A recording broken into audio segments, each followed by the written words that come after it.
Hello, જાગુસ kitchen જર્નીમાં આપ સૌનું સ્વાગત છે. આજે આપણે ગરમા ગરમ રોટલાની એક એવી સરસ રેસીપી રેડી કરીશું ને કે તમને મજા જ આવી જશે અને ટેસ્ટી તો એટલી ને કે હું તમને શું કહું. તો ચાલો શરૂ કરીએ. આના માટે આપણે સૌથી પહેલાં એક મોટો કપ બાજરાનો લોટ લેશું, એટલે કે આમાંથી મીડિયમ સાઇઝના 2 રોટલા રેડી થવા જોઈએ એટલો લોટ લેવાનો છે.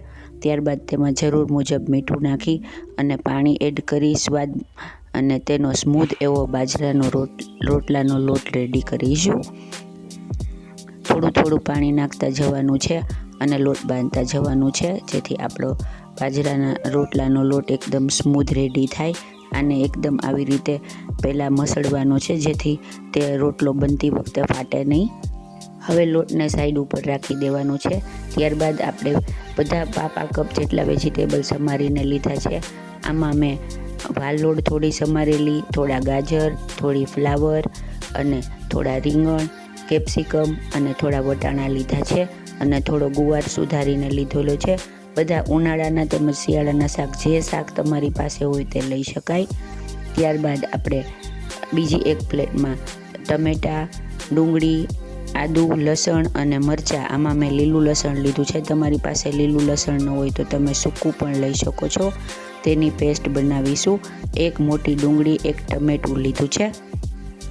હવે આપણે 1 થી 1.5 લીટર જેટલું પાણી ગરમ કરવા મૂકીશું અને તેમાં બધા સમારેલા વેજીટેબલને એડ કરી દઈશું અને તેને ઉકાળી અને પાર બોઇલ, એટલે કે 80% જેટલા 80% જેટલા તેને બાફવાના છે. પૂરા બાફી નાખવાના નથી. આપણું વેજીટેબલ ઉકળે અને બફાય ત્યાં સુધીમાં આપણે રોટલાને રેડી કરી લઈએ. આવી રીતે મસળી અને આપણે સરસ મજાના મીડિયમ સાઇઝના 2 રોટલા રેડી કરવાના છે. તમે થાબડી અથવા ટીપી કોઈ પણ રીતે રોટલા બનાવી શકો છો, તે કોઈ ઇસ્યુ નથી. હવે આપણો રોટલો રેડી થઈ ગયો છે. તેને આપણે એક તવો ગરમ કરી અને તેની ઉપર રોટલાને લઈ અને તેને ચોળવી લેશું. મેં અત્યારે તવો લીધો છે. તમે તાવડી ઉપર એટલે કે કલાડી ઉપર પણ કરી શકો છો. આપણે સ્મૂથ રોટલો રેડી કરવાનો છે એટલે તવો પણ ચાલશે. આવી રીતે બંને રોટલાને શેકી લેશું. ફ્રેન્ડ્સ, જો તમે મારી ચેનલ પર નવા હો તો મારી ચેનલને સબસ્ક્રાઈબ જરૂરથી કરજો અને બાજુમાં રહેલ ઘંટડીને દબાવી દેજો, જેથી મારી નવી રેસીપીનું નોટિફિકેશન સૌથી પહેલાં તમને મળે. અને મારી રેસીપી તમને ગમતી હોય તો મારી રેસીપીને વધુમાં વધુ શેર કરી અને મને સપોર્ટ કરજો. જો આપણા વેજીટેબલ 80% જેટલા બફાઈ જવા આવ્યા છે. હવે આપણે ગેસ બંધ કરી અને તેને લઈ લેશું. તેને એકદમ નિતારી નાખવાના છે. ત્યારબાદ આપણે એક પેન લેશું અને તેમાં મેં 1 ચમચી જેટલું ઘી અને 2 ચમચી જેટલું તેલ ગરમ કરવા મૂકેલું છે. ત્યારબાદ તેમાં અડધી ચમચી જેટલી રાઈ, અડધી ચમચી જેટલું જીરું, અડધી ચમચી જેટલો અજમો, લીલા મીઠા લીમડાના પાન બધું નાખી અને એક લાલ મરચું એડ કરીશું અને ત્યારબાદ અડધી ચમચી જેટલી હિંગ એડ કરીશું.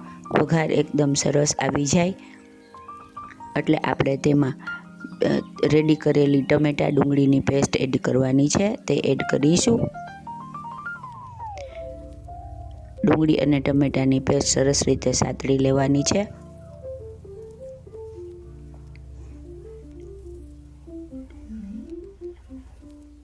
પેસ્ટને એકદમ સરસ સંતળાઈ જાય અને તેલ ઘી છૂટું પડે ત્યાં સુધી તેને સાતળી લેવાની છે, જેથી આપણા ડુંગળી ટમેટાની કચાશ જતી રહે.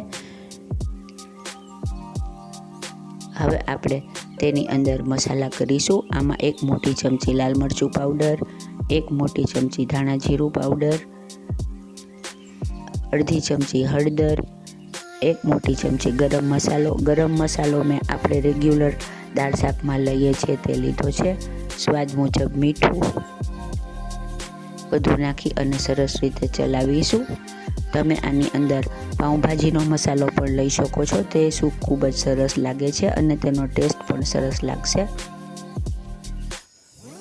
આપણી ગ્રેવી સરસ થઈ ગઈ છે. હવે આપણે તેની અંદર બાફેલા વેજીટેબલને એડ કરી દઈશું.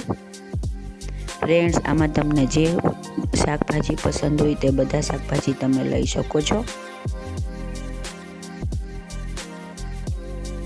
હવે આપણે તેમાં પાણી એડ કરીશું પાણી આમાં ઘણું બધું એડ કરવાનું છે, કેમ કે આપણે એકદમ રસાદાર રોટલો બનાવવાનો છે. આપણે રોટલો એડ કરીશું એટલે તે પણ પાણી એબ્ઝોર્બ કરશે. હવે આપણે શાકભાજી ઉકળે ત્યાં સુધીમાં આપણે રોટલાના નાના નાના પીસ કરી લઈએ. સાવ નાના નાના પીસ કરવાના છે. આવી રીતે આપણે રોટલાના પીસ કરી લેશું. જો રોટલાના પીસ રેડી થઈ ગયા છે. હવે આપણે તેને ઉકળતા શાકભાજીમાં એડ કરી દઈશું.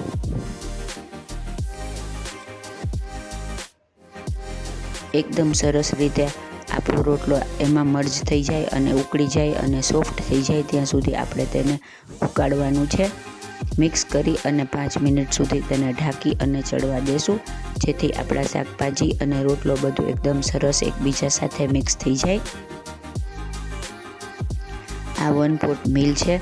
તમે આ એક બાઉલ ખાઈ લેશો તો તમારે બીજું કશું જ ખાવાની જરૂર નહીં પડે અને આટલા માપમાંથી 3 થી 4 જેટલા સર્વિંગ રેડી થાય છે. તમે એકવાર ચોક્કસથી બનાવજો, મજા જ પડી જશે. હવે આપણે તેને ઢાંકણ ઢાંકી 2 થી 5 મિનિટ સુધી ચડવા દેશું. જુઓ, આપણો રોટલો એકદમ સરસ રેડી થઈ ગયો છે અને શાકભાજી પણ એકદમ મિક્સ થઈ ગયા છે. હવે આપણે તેમાં અડધું લીંબુ નીચોવીશું. આ ઓપ્શનલ છે, તમે આની જગ્યાએ થોડી છાશ પણ એડ કરી શકો. હવે આપણે ઉપર કોથમીર ભભરાવીશું. ત્યારબાદ ગેસ ઓફ કરી અને તેને ગરમા ગરમ એક સર્વિંગ બાઉલમાં લઈ લેશું. છે ને એકદમ જોરદાર, દેખાવમાં જેટલો જોરદાર છે ખાવામાં એટલો જ મજેદાર છે. તો તમે ચોક્કસથી બનાવજો. થોડી કોથમીર એડ કરીશું અને આપણે રગડાના ફોર્મમાં તેને રેડી કરવાનું છે. એટલા માટે આપણે ઉપરથી લીલી કાચી સમારેલી ડુંગળી લઈ લેશું, તે એડ કરીશું અને તેમાં હવે લાલ ચટણી આપણે એડ કરીશું. તીખી લાલ ચટણી એડ કરવાની છે. લસણની ચટણી મેં રેડી કરેલી છે. ત્યારબાદ આપણે તેમાં લીલી ચટણી એડ કરીશું. આ મેં ફક્ત સિંગદાણા અને મરચાંની રેડી કરેલી છે. ત્યારબાદ કાચી ડુંગળી એડ કરીશું. તમારી પાસે લીલી ડુંગળી હોય તો તમે તે પણ એડ કરી શકો. અત્યારે મેં સૂકી ડુંગળી લીધેલી છે. ત્યારબાદ તેની ઉપર થોડી સેવ એડ કરીશું અને ફરીથી થોડી કોથમીર ભભરાવીશું. ચટણી, કોથમીર, સેવ વગેરે તમે તમારા ટેસ્ટ મુજબ લઈ શકો છો, વધારે ઓછું કરી શકો છો. છે ને એકદમ જોરદાર, જોતાં જ મોંમાં પાણી આવી જાય એવો આપણો રોટલાનો રગડો રેડી છે. તો તમે પણ ચોક્કસથી બનાવજો. ખાવાનું એકદમ મન થઈ જાય એવો આપણો રગડ રોટલો રેડી છે. ફ્રેન્ડ્સ, જો તમને મારી રેસીપી પસંદ આવી હોય તો મારી ચેનલને લાઇક, શેર અને સબસ્ક્રાઈબ જરૂરથી કરજો અને હા, કોમેન્ટ્સ પણ લખજો. ધન્યવાદ.